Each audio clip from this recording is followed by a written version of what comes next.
Welcome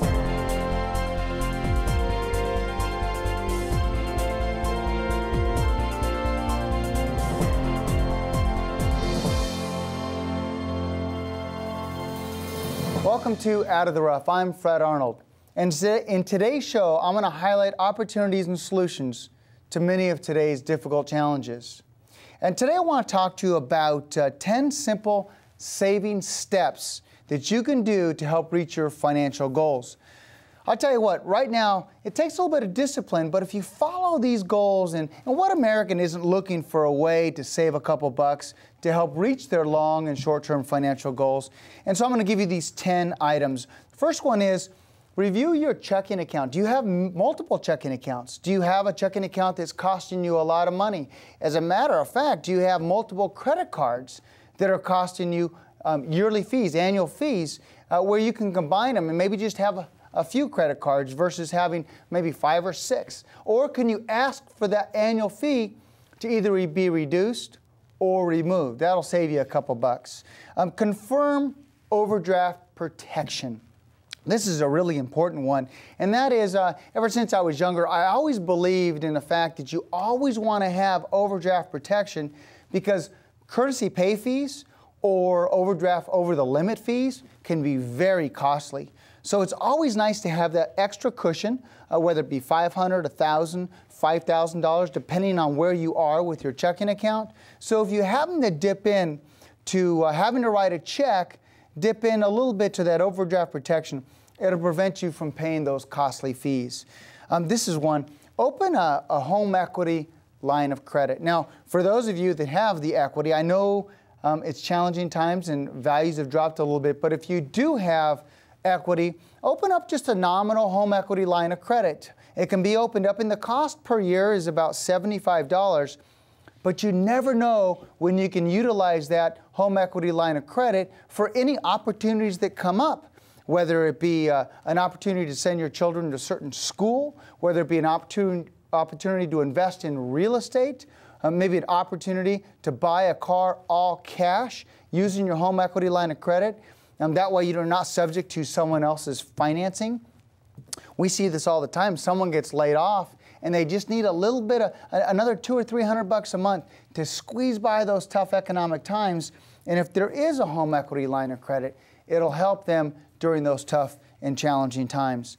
This is kind of a no-brainer, but pay down your mortgage if you can. Every penny you can squeeze out of your mortgage. Now, the reason why people become very wealthy in real estate is they pay down their mortgage. One of the most simple principles, and you pay so much principal up front that if you could start year 1 paying an extra $100, and then year 2 an extra $200, year 3 an extra $300, as you maybe slowly get raises or promotions, or you maybe work those extra couple of hours. Go ahead and try to pay down that mortgage. You know, if you took your mortgage payment and you divided it by 12, and you paid that little extra each month, so you take your mortgage payment of $1,000 divided by 12, $83 a month, and you apply that extra little bit each and every month, you pay down your loan over 7 years sooner. Oh, what a great thing to strategize and take advantage of. Pay off your higher cost credit cards and expenses first. If you've got a student loan at 8%, pay that off first. Kind of get that squared away first. Look to refinance your car at these lower interest rates. But pay off your higher debts first, higher interest rate credit cards. Here's another one with your credit cards. Go ahead and do balance transfers to credit cards that offer a lower interest rate. Or better yet, call your current credit card company and ask them, will you lower my interest rate? Because here I have your competition that's trying to get me or offer me a lower rate. Will you match that interest rate? And they want you, especially if you're paying on time, they really want you to continue to be a great customer. And if you're using that credit card on a monthly basis, they make valuable fees. So you shouldn't be paying those high interest rates. Pay attention to coupons and specials. Now, I do believe in eating at home one extra time a week than you were used to. I also believe I really enjoy getting out with my family and going out to dinner and supporting the local restaurants. And a lot of them have specials because they get it. They want to attract you, early bird specials or coupons. I know My good friend from 25 Scorecards got discounts with many businesses in the community. So that's an opportunity that you can look at taking advantage of. Call your insurance agent. Ask your insurance agent if there's ways you can save. Maybe get a higher deductible. Maybe there's another carrier within your insurance company where they can give you, with your insurance agent, they can get you a better rate. In fact, I got Robert Briner coming on the next segment, and that's what he does, always consulting his customers to get them a better rate. So call your insurance professional. And for all my friends that are car dealers, I'm sorry, but try to drive your car 2 years longer and then go get that car, that dream car of yours. Just 2 years longer.